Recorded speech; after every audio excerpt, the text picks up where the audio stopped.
right, following up on that top story this morning, Dubai property sales setting a new February record on top of last year's February record, on top of last month's January record for volumes.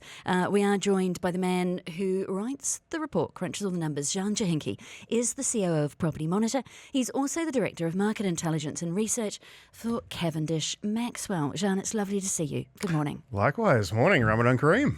Ramadan Kareem, nice cardigan. Thank you. Rich and I have already had a discussion about your sartorial style this morning. Let's, though, have a look at your numbers. So, new volume record for February, but you described the price appreciation that we've seen as moderate. What does that tell us? Yeah, so price appreciation has been trending down. We've had nice steady growth last year, but we had 16.4% growth throughout the year. That's huge, right? Really big numbers, something that is not sustainable long term. So we opened the year in January with a small increase of under 0.2%, last month at 0.8%. So we're just over 1% yearly price appreciation.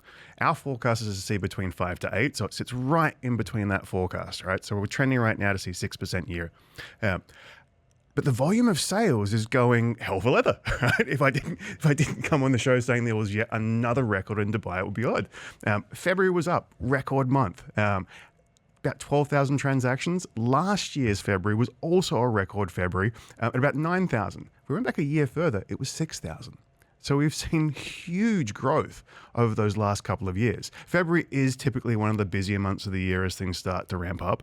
But specifically, we're just seeing transactions well over 10,000 every month. These are big numbers. If we went back pre-pandemic, we're looking at about 2,500, 3,000 transactions a month. Thank you for that comparison, actually. That is useful. So if you were to spin a narrative around the increasing volumes, but the modest price appreciation, what would you tell me was actually happening on the ground? So it's a tale of two markets, right? This is always looking at that existing home, so your ready completed market and the off-plan market. You've heard me time and time again say the recovery of this market started with stuff that was completed, ready to move in, big outdoor spaces. They rapidly appreciated. They have, for the most part, tapered off, topped out. Right, so we're not seeing as aggressive gains there.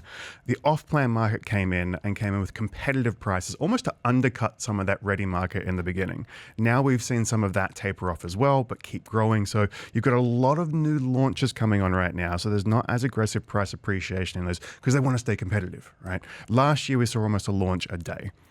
This year we haven't finished the February numbers because there were so many. It's more than a launch every day, right? So things are going very, very strong in the off-plan launch market. We're going to see a significant amount of new launches this year. We're already seeing probably about 25,000 units come to market in just 2 months alone.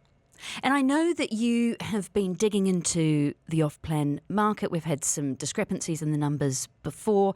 So you're doing a bit of extra maths around that. What have you found for February? So look, the data's caught up, right? So we're looking at a good position. We're not having to be as looking back each month with it. The number of completed property transactions at existing homes has stayed pretty flat throughout the last year. You're seeing about 5,000 trade a month. Off plans where you're seeing those gains come in, and it's really tied to when those launches are happening. You have a launch, and then you'll see over the next 3 months, most of that sales come through.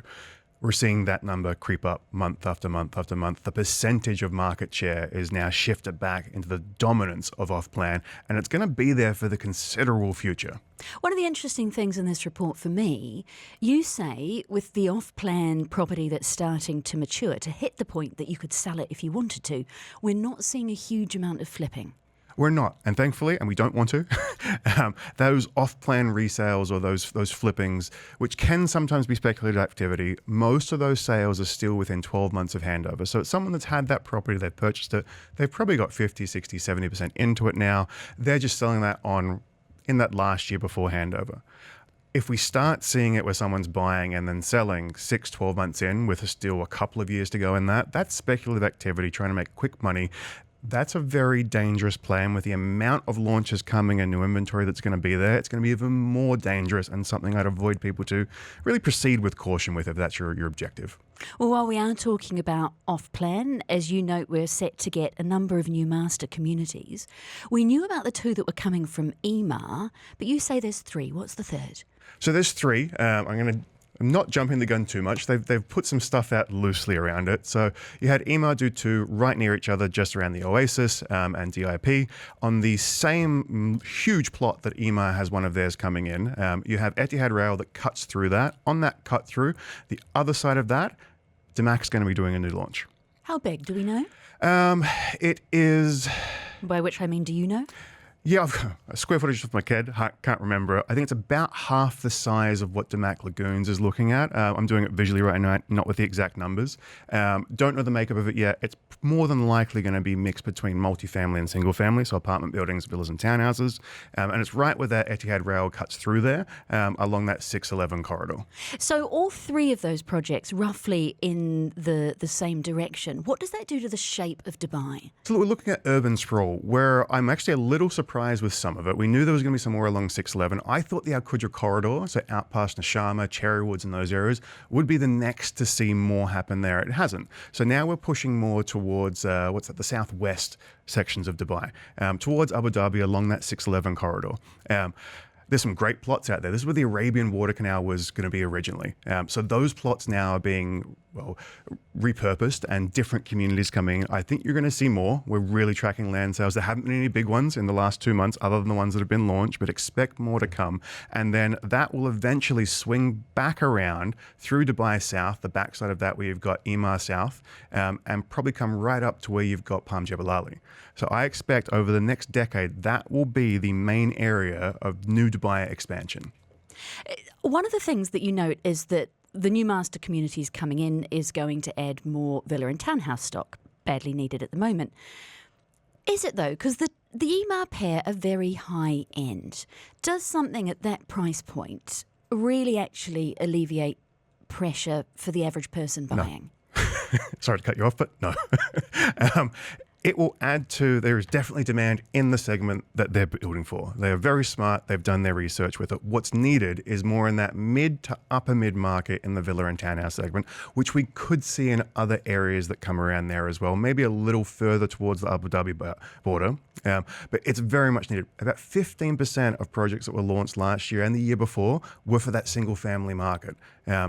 If you look at the total existing housing stock across Dubai, it's roughly those numbers, maybe a little higher in single family. More is desperately needed, but it's tough to build those communities unless you're an Emaar, a Damac, a Majid Al Futtaim, those big developers that can take these huge swaths of land and build master communities. So definitely need to see more across different price points. What's coming to market, though, I think will be absorbed rather quickly. 20 seconds, FOMC meeting a week from tomorrow. Your report had mortgages down last month. Yep. What are you expecting to see and what impact will it have? No change. No change in those target rates. I don't think you'll see changes towards the tail end of the year. But when we do see them, what will happen? So mortgage activity here will still stay high. We've defined everything already.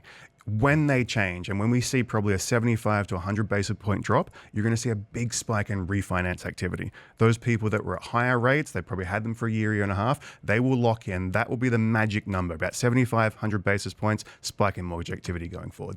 Zhann Johincke, COO of Property Monitor and Director of Market Intelligence and Research at Cavendish Maxwell. Thank you for your time this morning. Always a pleasure. By 103.8.